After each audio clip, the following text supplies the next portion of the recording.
A little bit about your presenter today on this important topic. Dr. Trickett is Professor Emeritus at the University of Chicago, at University of Illinois at Chicago, and a Dean Scholar at the University of Miami School of Education. He has also held faculty positions at Yale and the University of Maryland. Throughout his career, his research has focused on the development of an ecological perspective within community psychology for conducting community research and intervention. His writings have emphasized the role of culture, social context, and collaboration in conducting respectful research and intervention. In the past 20 years, he has focused on the role of public schools in the acculturation and adaptation of immigrant and refugee adolescents and families. He's published over 150 books, book chapters, and scholarly papers, served as the editor of the American Journal of Community Psychology.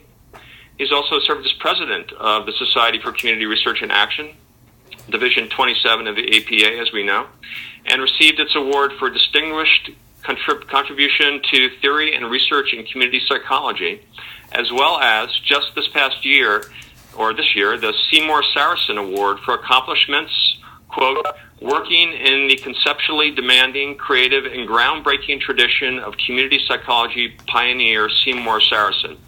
We're very happy to welcome Dr. Trickett for this webinar presentation, and I'll now hand it over to Dr. Trickett. Ed, just a minute. Let me get you. Okay, go ahead.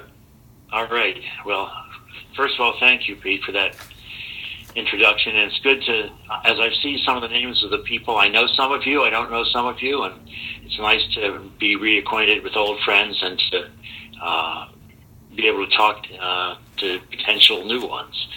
I'm here in Miami, Florida, where it's 83 degrees, and I was thinking through what I was saying. The example of an intervention issue that I'm going to talk about from Alaska involves walking on up, essentially. So anyway, we'll get to all this.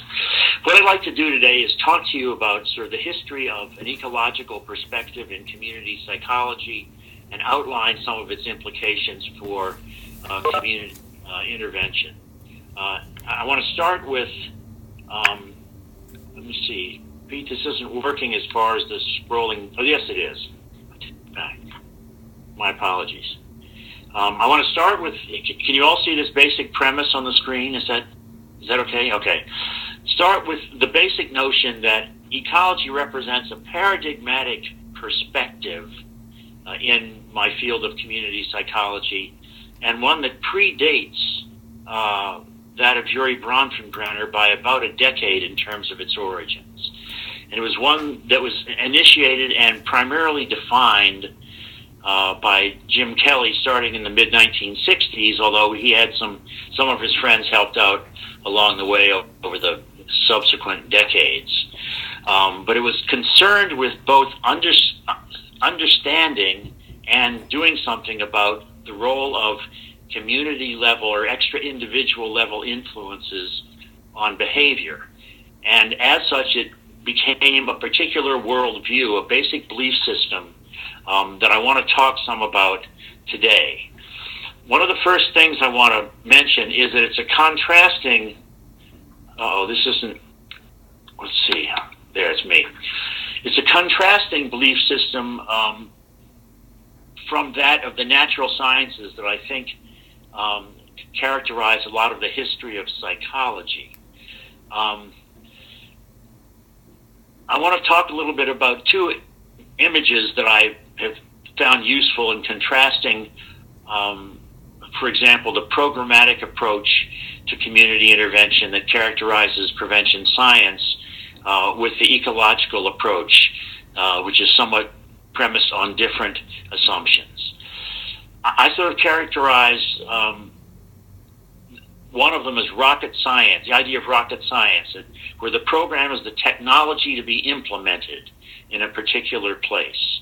It can be a school classroom, it can be a community, it can be a nation, really, but it's a technology. But rocket science is characterized by an assumption that there are answers to problems. You can always, as I remember, call Houston if you're up in the air and something is going on with your rocket. Houston will provide an example. However, that kind of program as technology perspective is very different from an ecological perspective that focuses on what I call systemic events in local ecology. That is, it's not the application of a particular program or set of activities. It's a relational and co-developed strategy for creating some kind of community good over time. And it reflects the assumption that social problems are what are called wicked problems. There's no single best way to solve social problems. There's no single best way to deal with homelessness. There's no single best way to deal with HIV/AIDS. There's no single best way to be married or to acculturate. The idea is that local ecology context affects both the definition of problems and their solutions in very critical ways.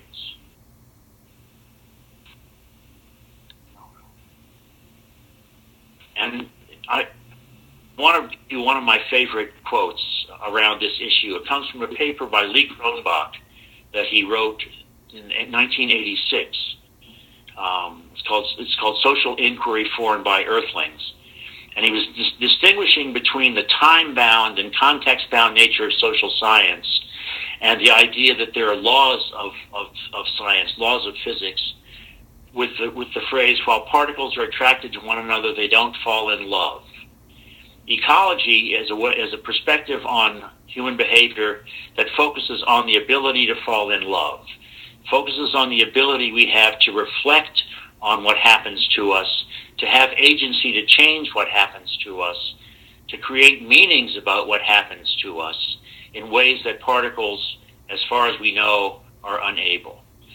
And it emphasizes the relational, the interactive, and the temporal nature of knowledge in social science. So the ecology I'm talking about is really premised on a somewhat different point of view than the idea behind developing and implementing programs as a particular goal. It's not opposed to designing and implementing programs, but the process by which that happens is critical to outcomes.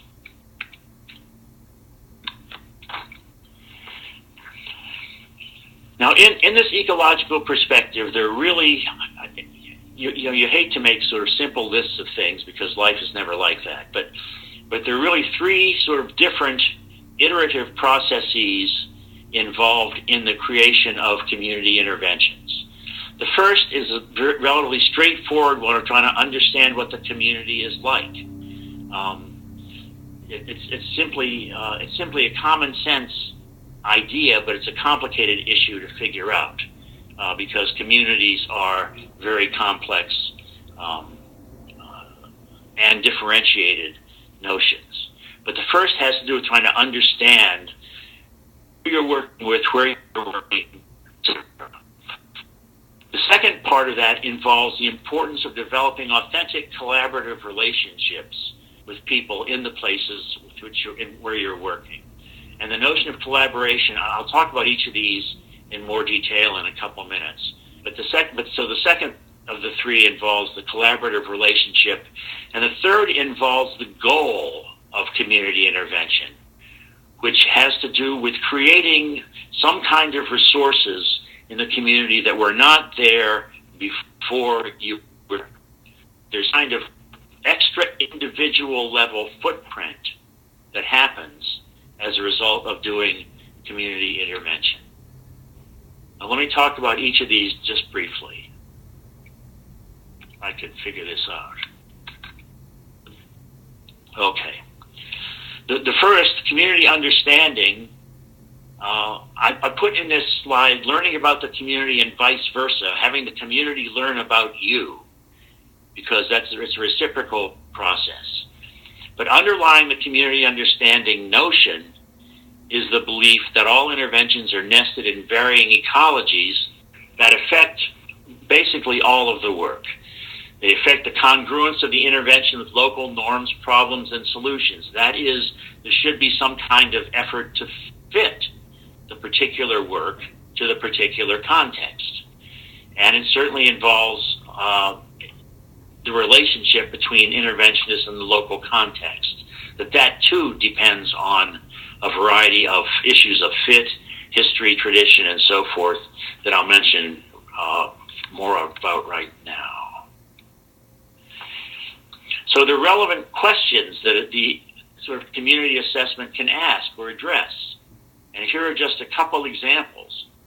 If you read these over, the processes, structures necessary to ensure that the intervention project supports the hopes and aspirations of the community. This means that the focus is trying to understand what's important to help whatever aspect of the community you're working with achieve its goals, not so much necessarily your goals for it. The importance of tapping into hopes and aspirations not only involves a sensitivity to community interests and concerns, but it involves the belief that such interventions will indeed have a larger impact and be more sustainable if they tap into something of deep value to the community of concern. A community assessment can look at what outcomes are locally be assessed in terms of impact. You can't figure out what kind of community impact makes a difference unless you look at it specifically community by community. And the third involves what's the local theory of the intervention. We all as social scientists, I assume most of us are social scientists on this call. I'm not sure that's the case, but from the names that I recognize, that's the case. And we need to know how people on the ground understand, how they conceptualize what's going on as part of the community assessment process. Now finally, this gets to the 4 principles that Jim Kelly is so well known for. And sometimes people look at his perspective only in terms of these 4 principles, but these are embedded in a larger world view. What Kelly did was look at the field biology to figure out various kinds of principles that metaphorically could be applied to human communities. And he looked at field biology in part because field biology had the community as the level of analysis, not the individual plant or animal, and because it had spent time developing theories of ecological processes that help describe community functioning.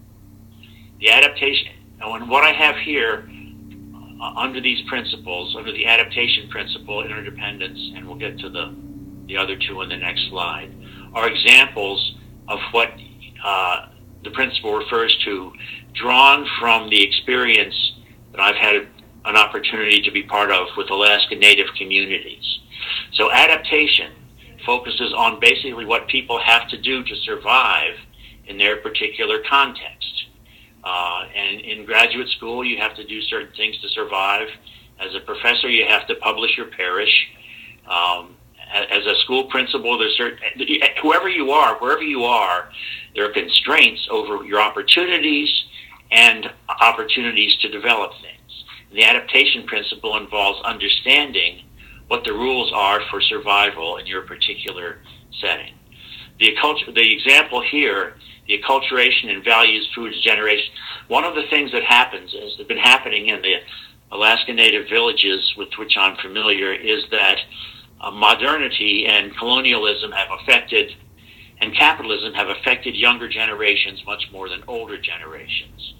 So older generations eat differently, talk differently than younger generations. There are various studies cutting across language, what foods kids versus elders eat, that show huge different kinds of adaptive strategies by different generations because they grew up in different worlds.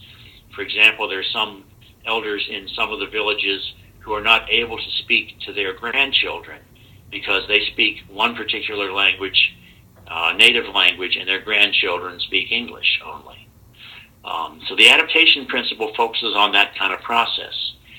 Interdependence is the basic assumption of systems theory, that when you move one part of a system, as community interventions do, it has ripple effects and unintended or unanticipated consequences in other parts of the system.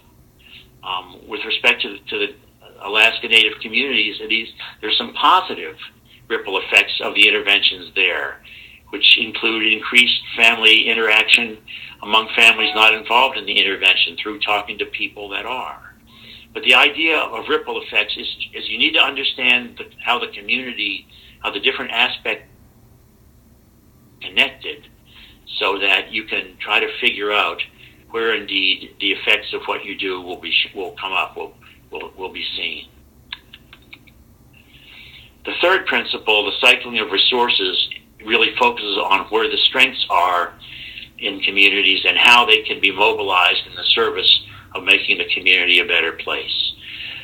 We've talked about people, settings, and events as three different kinds of resources to draw on. And in the work in Alaska, for example, one of the things that's happened is that there was a local group formed, which is self-labeled an indigenizing group, to translate intervention issues into the culture of the people involved in them and in the communities where they occur.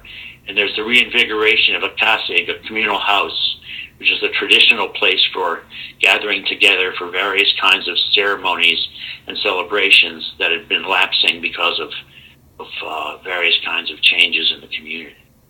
So the cycling of resources really focuses on what in the community, who, what, and what kind of events are available to build on with respect to creating interventions. The succession principle, the final principle, involves history, and history and hopes. And in the communities where in Alaska that I'm familiar with, in a sense because of the colonialism history and the taking away of culture in different ways, both structurally and just sort of inevitably by technological progress, cultural revitalization is seen as a superordinate goal because of history, and cultural traditions become a vehicle for the achievement of that goal because of history. So these principles that Kelly talks about, the cycling of resources, succession, adaptation, and interdependence, really focus on different ways of getting to know what the community is like. As I said before, what the community is like, getting to know the community is the first of the three aspects of the ecological perspective. The other thing I said was the vice versa. One of the things that's important from the ecological perspective in terms of community intervention is allowing yourself to get known in the community. It sounds like a simple or maybe a silly thing, but we've often been socialized in sort of strict research roles about, should we indeed get to know community members outside of professional roles? Do we go there to really with a strict set of prescribed activities, and when that's over, we're out of there? The reference to "Here Come the Anthros," and the idea that we all want to know who we're dealing with. "Here Come the Anthros" was a song that was recorded around 1970 by Floyd Westerman, a Native American actor who in Dances with Wolves and other movies, as well as musician. And "Here Come the Anthros," the second part of that is, "Here come the Anthros, better hide your past away. Here come the Anthros on another holiday." And it had to do with sort of the perspective of outsiders coming to Native American communities, inventing their stories and leaving. That's the kind of image that many of us encounter when we do community research. Not that we're necessarily the Anthros, but there have been previous Anthros in these communities. And so the importance of developing what Jim Kelly calls a local eco-identity, sort of redefining the professional role, expanding the professional role, doing what I call out-of-role activities as part of getting to know the community and having them get to know you. many of us, for example, are in universities, and in universities we can often serve a role for community members becoming an informal resource around gathering information about a particular issue. Sometimes we can induce undergraduates or graduate students to spend some time learning in the community agencies. There was one time when I was teaching at Yale that I served as the informal dissertation supervisor of a high school principal in New Haven, helped him design a study and so forth, et cetera, et cetera. I wasn't able to be on his committee because he wasn't at my particular university, but I was able to help him out in that way because we'd formed a relationship around other things. One of the things that he subsequently helped me with was a dissertation student who wanted to do a dissertation on high school kids who cut class a lot or cut school a lot. And of course, that's a hard to find population because by definition, they cut school a lot. And one of the things he did was put a lot of resources into helping this student develop a sample of kids from his school that he didn't need to do. It was way out of his professional role requirements. But because we had a particular kind of relationship, I could be helpful to him on occasion. He could be helpful to me, and it was just part of the deal. Showing up at community occasions. You know, when we did a lot of work in high schools, going to the football game or the international dinner, it signals to people that you care. And that's the important, and not only signals to people that you care, it shows that you actually do care. And that's an important aspect of developing the kind of relationships that are critical to this work. So it's important not only to get to know the community, but on the other hand, for the community to get to know you. The second issue involves what I call a collaborative commitment. And there are a lot of reasons to collaborate, to work together. I don't want to just, I have a top 5 here. The first reason to collaborate is it's the right thing to do. It's the way people ought to get along with each other, rather than some more hierarchical relationship. Work together. I appreciate the differential expertise that people in different roles have. So the pragmatic, the utilitarian, the instrumental idea behind collaboration is that it helps you get stuff done. It's better if people are on your side. Now that's a place where the devil is in the details because you can basically use it as a way of having other people carry out your agenda, which is not particularly the ecological perspective. But there's a pragmatic or utilitarian reason to collaborate, which is you can't get work done in various communities without that kind of relationship.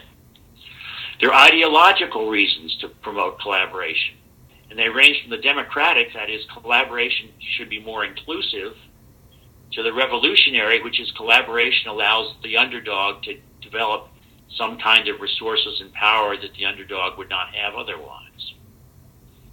There are epistemological reasons for collaboration. And in the classes I teach, I often ask students to reflect on the question, when do they tell the truth? When do we tell the truth? And because in community intervention, when you work with people, you want them to be able to tell you the truth about what they think is going on and what the issues are, and they want you to be able to tell the truth about your reactions. So epistemologically, collaboration promotes the idea that we can develop shared understandings about something which represents a local truth. And finally, collaboration involves the local impact of knowledge. If you're working with people and you're working with people on their agenda, the impact that you have after the work is over is magnified because it's in the service of the particular community goal that is developed. So there are a lot of reasons to collaborate, and ecology as a framework focuses on the importance of collaboration in a variety of ways that I'll get to right now. The spirit's manifested in how much energy and time you devote to relationship building and getting to know the community. And it's something it's sometimes difficult for those of us in the university to pull off without feeling that we're being underappreciated or unappreciated.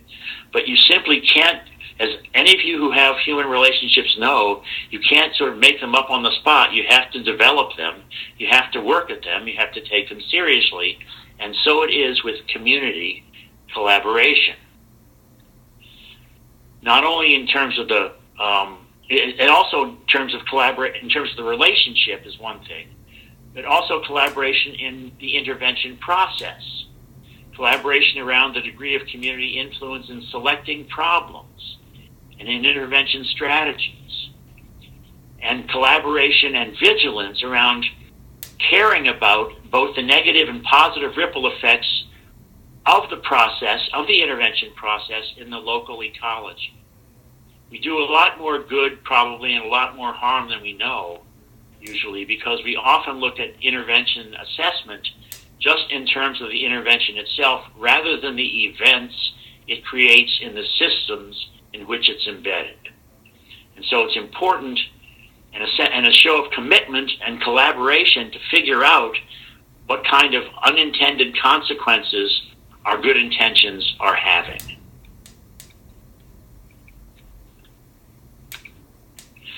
Finally, the creating and empowerment resources, empowering community resources as the intervention goal. The notion is, the image of this is community development. And community development involves leaving some higher than individual level impact. It involves both an immediate concern, resource development in the context, and a future concern, that is, the current action indeed sets in motion the possibilities for next steps. So there's some kind of sequential hope that a particular project is not over until something is done about it, until somehow the information is digested or the actions are followed through on or whatever. But the notion of creating some kind of empowering resource in the community is the goal, is a critical goal of the ecological perspective. And here are just a couple examples of it. Creating new social settings, serving a community-defined need. Developing a women's health clinic, as Stephanie Rieger has worked on, studied over the years. Developing an alternative high school, as I had the chance to look at for a number of years in New Haven. Creating new social settings. One kind of example. Increasing the interdependence between sectors of the community, sort of the social network perspective on social capital that has been talked about by Putnam and other people. Increasing social capital is a community-level goal. Strengthening the weak ties between community-based organizations and outside specialized expertise. Often, for example, people at UIC, where I used to work, would help organizations develop materials for grants, to develop funding for those organizations. They may develop placements for students. They may help link organizations up with other organizations that were not previously known that serve the same kind of functions, and develop various kinds of, oh my God, hold on a second here. I have low battery here. It's not plugged into a power outlet. What's going on?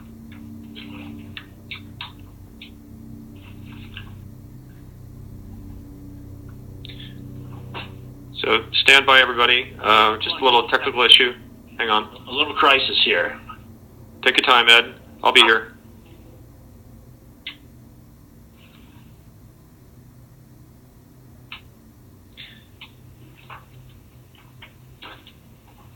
We'll be right back with you. We just need to address a technical issue with the computer connection. So hang on.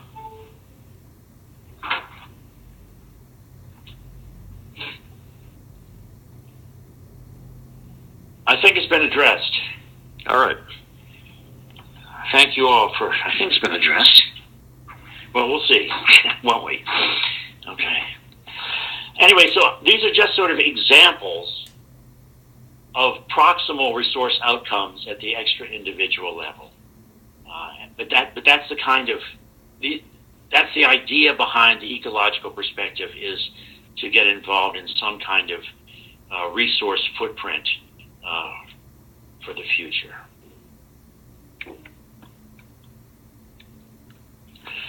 So the two ecological mindsets I want to finish this up with. One is learning about the community as a system.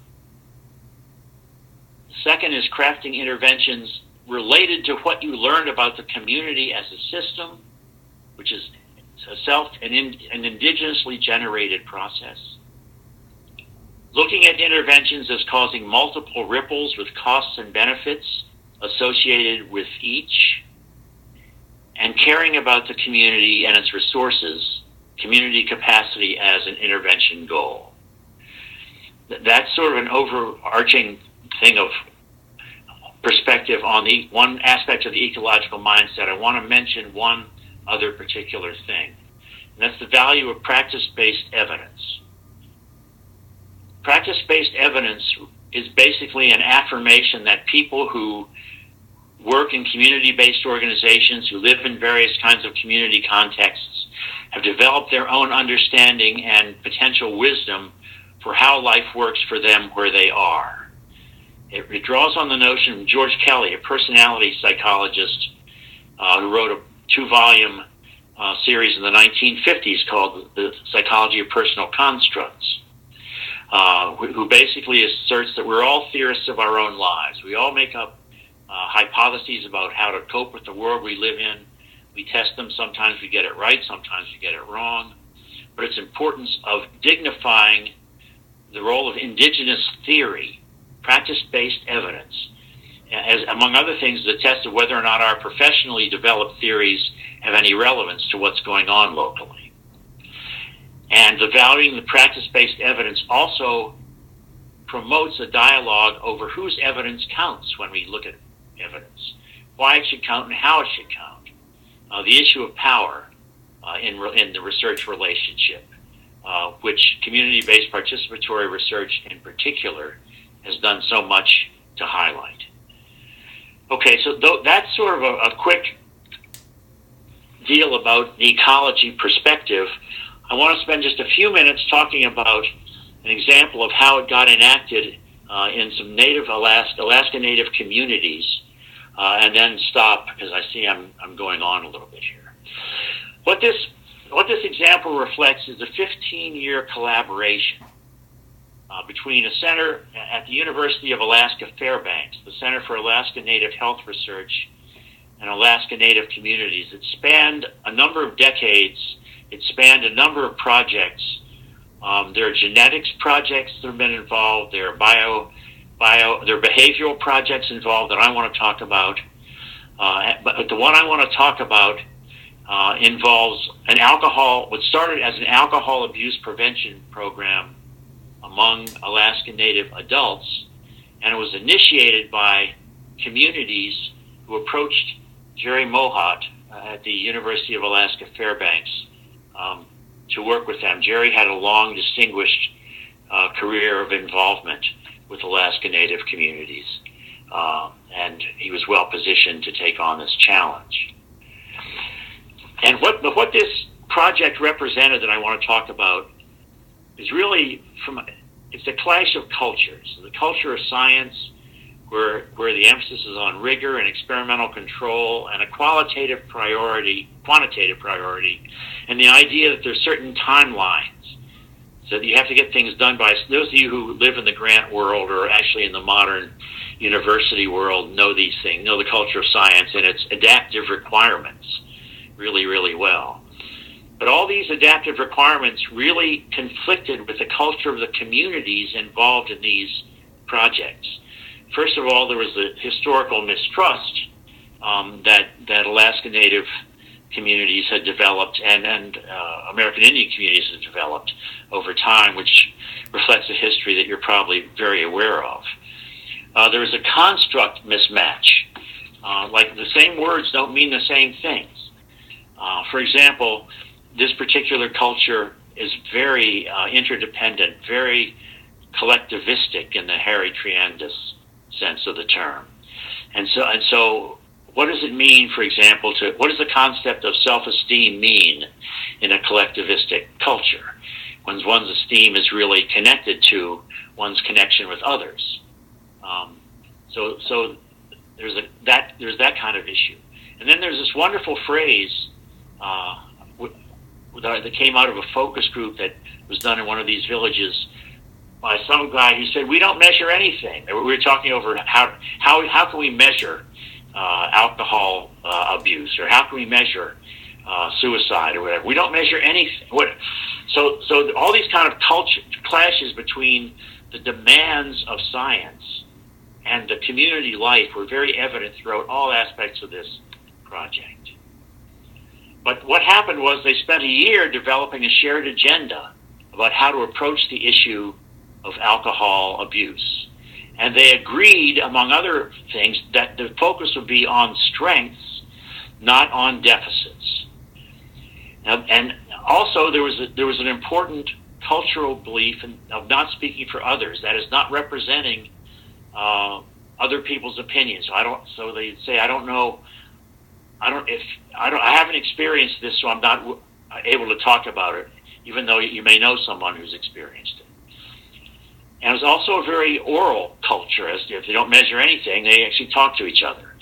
So the idea is listening to life stories as a way of developing an understanding of what the community is like surfaced in this process.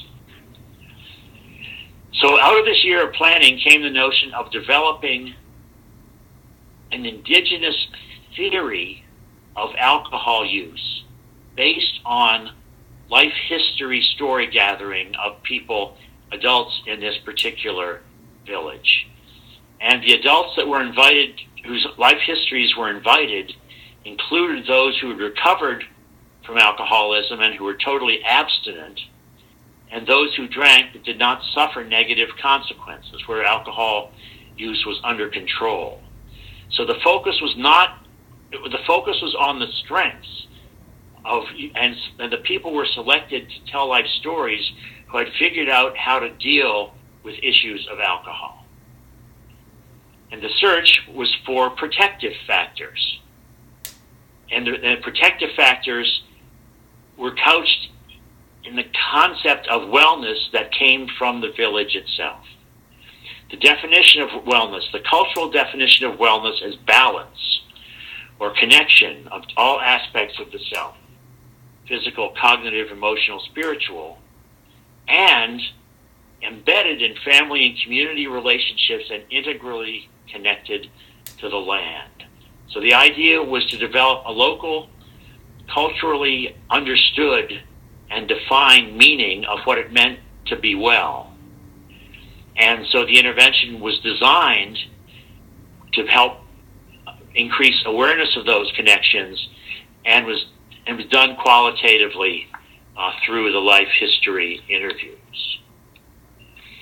So the Indigenous model that came out of those interviews, and this is not a researcher-generated model, this is a model generated among researchers with the data from the life stories and a representative group of elders and parents and adults in the community, was a three-factor level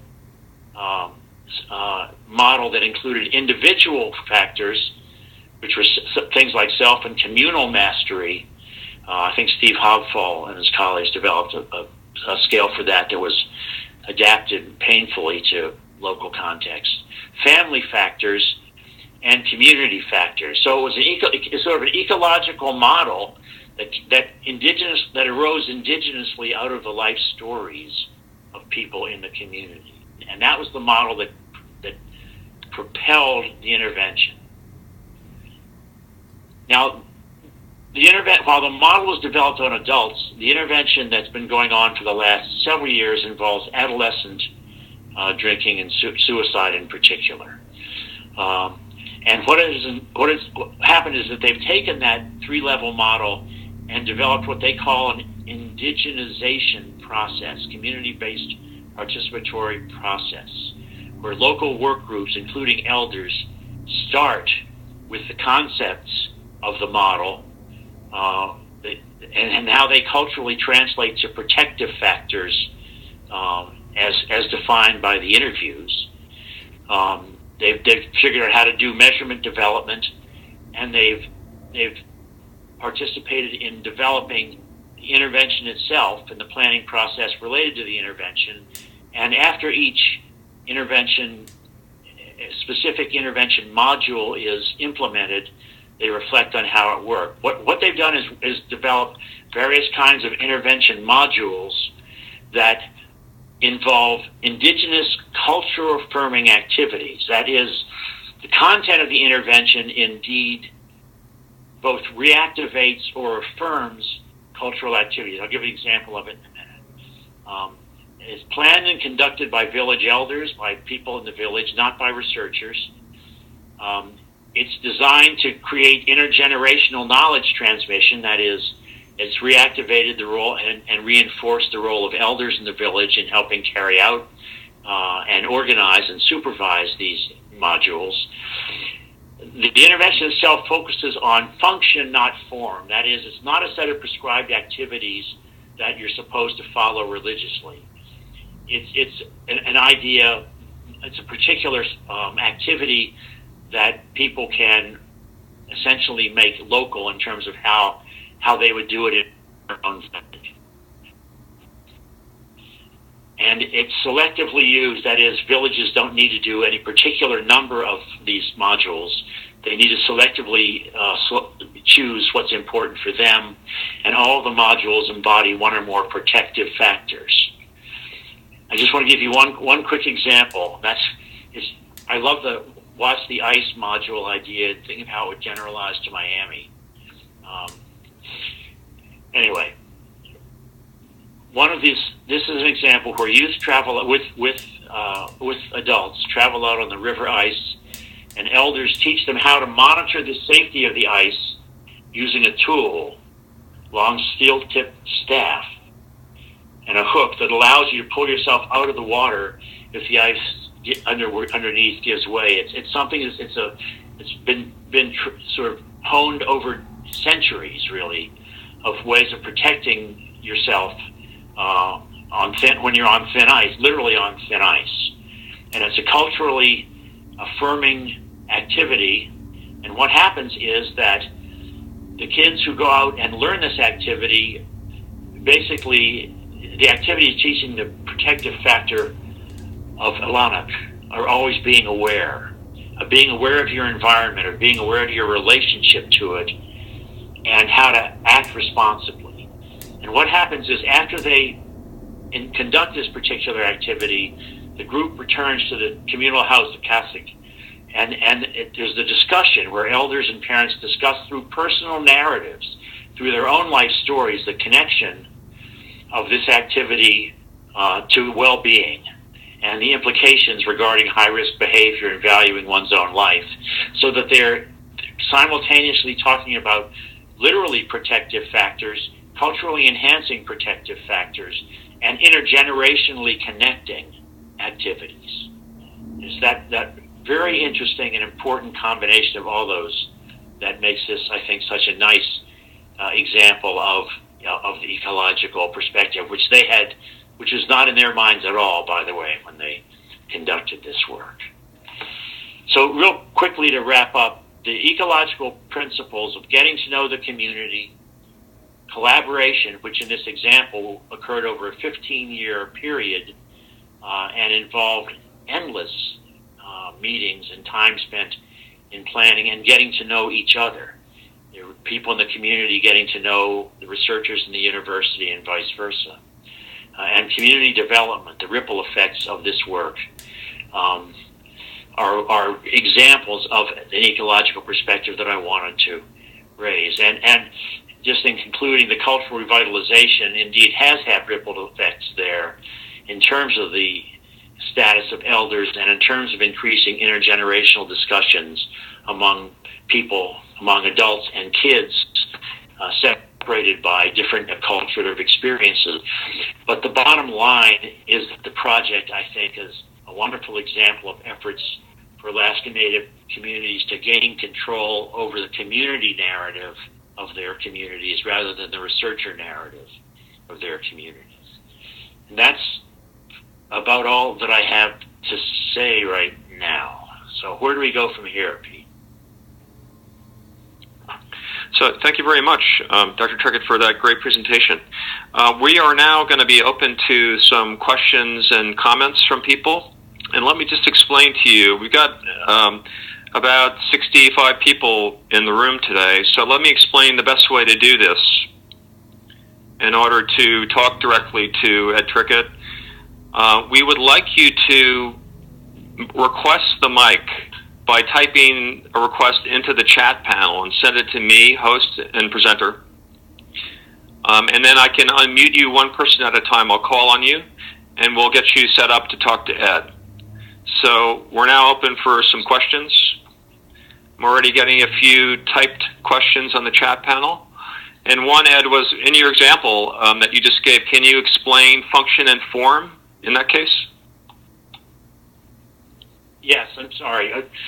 The function-form distinction is a really critical distinction that was sort of made much more visible by Penny Haw in a paper published, I think, in 2005 or something, I think in one of the British journals.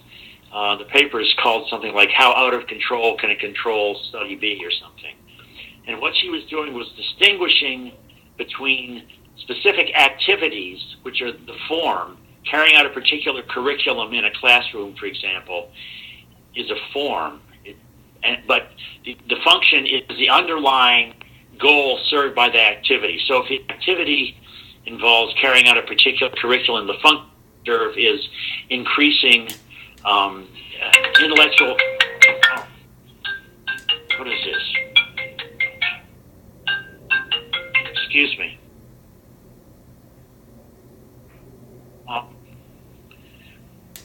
I'm sorry about that. I don't know what's going on there. The particular form of activity is the specific activity itself. The function is what function that activity serves. So if the function is to serve developing a cognitive map of... Gosh. I'm not quite... Hold on a second here. I'm not quite sure how to... Well... Oh, this is a little bit more spontaneous than I'd hoped.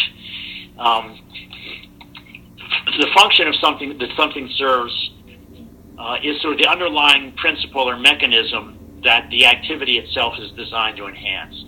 So if you think about interventions, if you think about them in terms of the form, you would want to do the exact same curriculum in two different kinds of schools. If you think about them in terms of the function, you want to sort of understand whether or not you can adapt the form to serve the same function because the context is different. That's the kind of distinction. And it's important for generalization issues because many times the specific activities of interventions do not translate well to different contexts. For example, the ICE intervention is not such a good one for Miami public schools. For obvious reasons, but the function of connecting to cultural activities may indeed be something that can be translated. Is that a reasonable response to that particular? Is there a way of getting feedback about whether or not I'm responding the way someone would want me to? So Ed, I could check in with that person whether they want to request the mic. But she said they say thank you. Actually, yes, is the response. I've got another question on the chat panel. People, you're welcome to just type something, hey, I want the microphone, and I can unmute you one at a time. It'll be too much noise if I unmute everybody. So we'd like you to talk directly to Ed if you have a question. So just let me know by sending a chat to the host. Meanwhile, we have a question from Dawn on the chat panel. She asks, how do you retain your sense of spirit and hope in doing this kind of work with marginalized communities?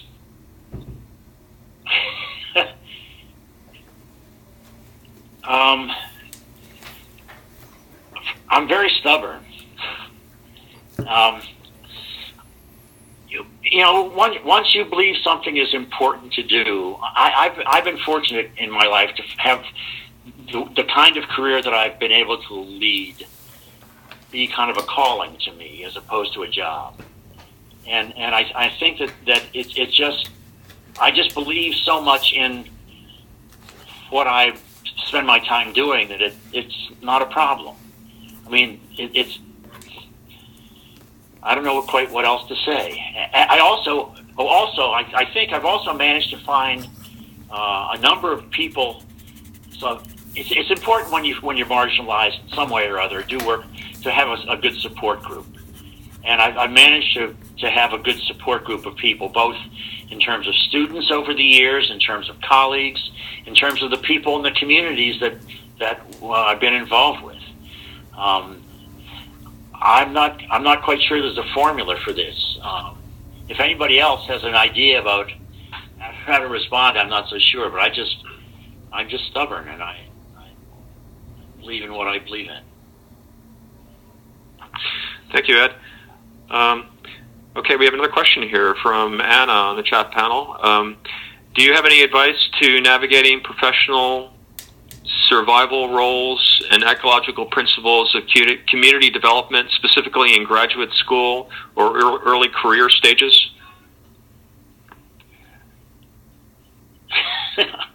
Well,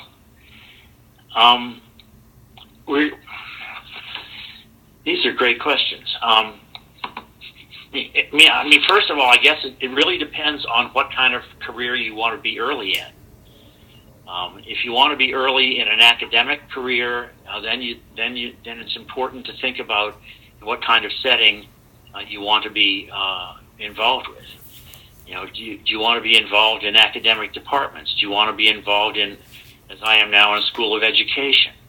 Do you want to be involved in a community-based organization doing research or evaluation work? I mean, that's one of the issues. I mean, I think if you're going to be involved in the research and the funded world, then I think it's important to become incredibly good at a particular thing, a particular methodology, a particular problem, and to become incredibly good at making friends with people who know the things you don't know. Making friends with there was a wonderful guy who unfortunately died recently, Dave Henry at the University of Illinois at Chicago, who was one of the wondrous methodologists of the world. And I learned things from him, and he learned things from me that we could not have really made sense of things without each other. So sort of learning your own deficits and your own strengths and learning how to compensate in terms of getting the resources, making friends with the resources you need is a critical skill. But a lot of it, I think, hinges on you're figuring out what kind of place you need to locate in, because the skills are quite different in community-based organizations than academic departments in psychology. I also do think, though, it's important. We're having a conversation here at Miami just yesterday about the issue of, so if your perspective is marginal and your survival depends in part on people whose perspectives are not marginal, it's real important for you to know for you to be competent in understanding their perspectives. So the idea of understanding the other's worldview is just as important in an academic sense as it is in doing community research. I think I've rambled enough on this, but it's a great question and a much longer conversation about how you figure all this stuff out. Okay, we have several other questions in the chat panel and about 5 more minutes officially in the webinar. So let me bring some of those to your attention. We have a question from person as a clinical psychologist in training, in what ways can I incorporate ecological principles in my work with clients?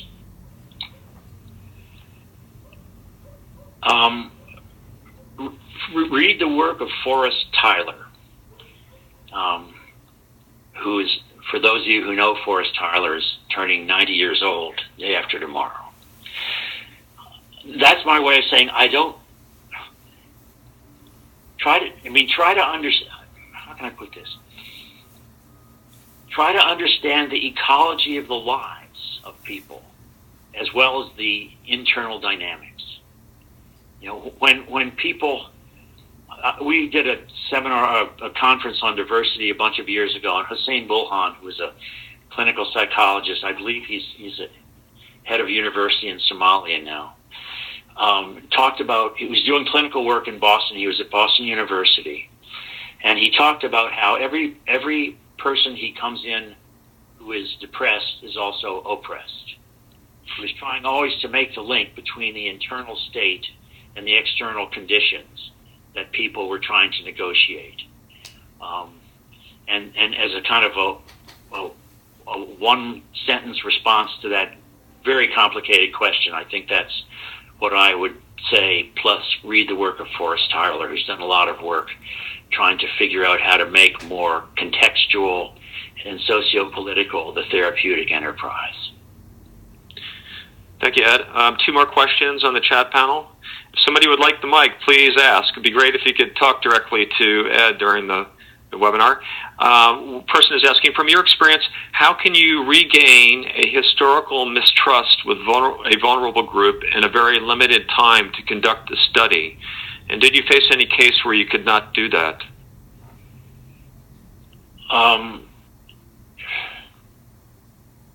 The answer to the second is both yes and probably yes. I mean, because there are different ways that you don't know how trusted you are, and you can seem to feel very trusted even though that's not the case. But I don't know how to gain trust in a short period of time unless, and maybe you shouldn't be able to gain trust in a short period of time. I mean, part of it, I think, has to do with whether or not you have connections with people who have connections. There's a networking issue. When we did studies with Dina Bierman, my wife, and I did studies with Russian Soviet Jewish families, refugee families, in one project we decided to call them directly. And even though Dina is from the former Soviet Union, fluent Russian, speak Russian, when she or someone else, Russian-speaking person, called families, we had a relatively low response rate. When we went through snowballing and asked people who we or she knew to be in touch with their friends to sort of pave the way, to let them know we weren't from the KGB, we had a terrific response rate. Now, there are methodological issues and all that, but what I'm saying is that if you have no connections with anyone in the community, it's really difficult to know what you can do in a short period of time except try to establish connections. And that's really what the ecological perspective really is about, that, because that kind of relational dynamic forms the crux of what you can do and should be doing in that community. So without, in a short period of time, I'm not sure what you can do unless you have friends who are also working in the community who you can tag along with and get to know, and whose credibility you can try to get some of. I mean, it's a great question. It's a particularly difficult graduate school question, because graduate students don't generally want to be in graduate school for more than a decade. And some of these relational things just take time. Okay, thank you, Ed. I guess there are just 1 or 2 final questions. I know it's at 1 o'clock. I want to honor everybody's commitments and end on time. Dawn was asking, what has been the greatest challenge in your experience in adapting interventions to various contexts?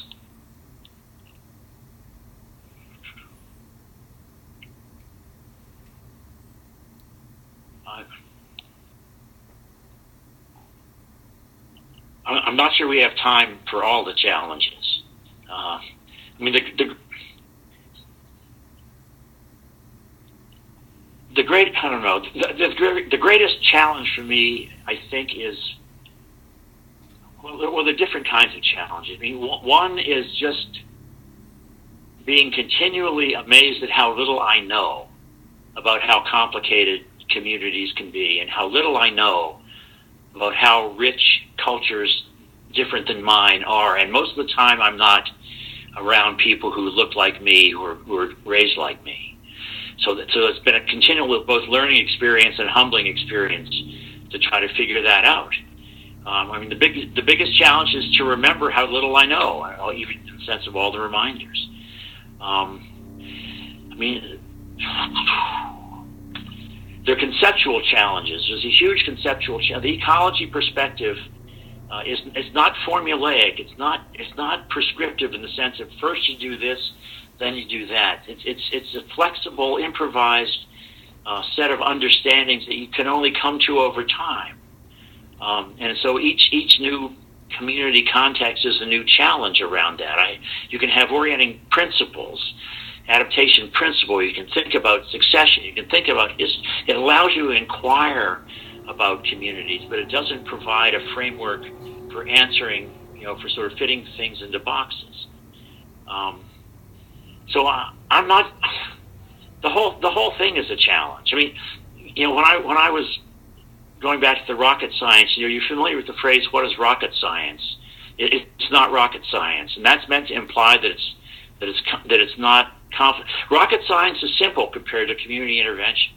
The phrase should be, it's not community intervention, it's not rocket science. And that kind of complexity and just learning all the time about how little I know, even though I now know more than I did, is the recurrent challenge.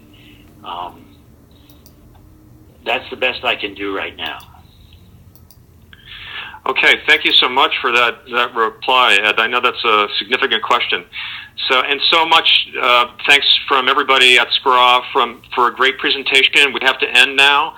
We're going to provide a full recording of the webinar along with the PowerPoint that's part of the presentation. And I want to remind you that it's important for SCRA to receive your evaluation of how this webinar project is going. So we're going to be sending you a survey to fill out. And thank you so much. Ed, any final comments? It's been it's been a real pleasure for me to have this opportunity of talking about this. And if anyone wants to correspond via regular, electronic means, I'm happy to further conversations or discussions or Skype or whatever the different things might be, because I learn a lot from the kind of questions I realize I don't have ready answers to that many of you asked, and I'm happy to continue that kind of process. Great. What is the best way to contact you? Email is fine. Okay. Trickett@miami.edu. Okay, thank you so much. I guess we're ready to sign off then. Okay, bye. Okay, bye-bye, everybody.